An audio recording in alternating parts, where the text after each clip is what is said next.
So the Chicano movement in its bigger scope was finally getting to South Texas, and we, as art students and other students, we were actually looking for a reason to participate.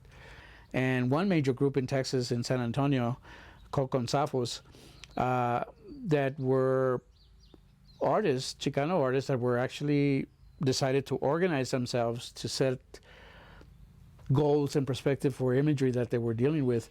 It's no different than I looked at it in retrospect to art movements as we know it in art history.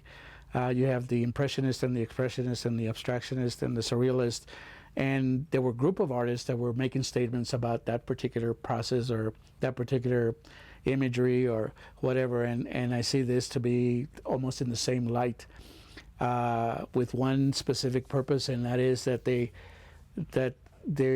organize themselves to have, I think, as a group, to have more impact and more power in terms of acceptance, in terms of society and the art world, really seeing an art form that had some relevancy. So we used symbols that represented the Mayans, the Aztecs, the Olmecs, all of this, because they were part of that history.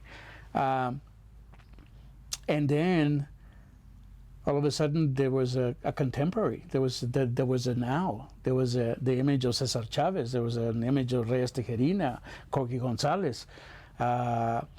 There was imagery of injustices, of police brutalities. I mean, there were images now, and so another group moved into that direction. So we found that balance of going back and forth and using all of that to tell, to find the purpose of what we were doing with our work. My whole philosophy was that as an artist, your responsibility was that of a storyteller, to document, to record.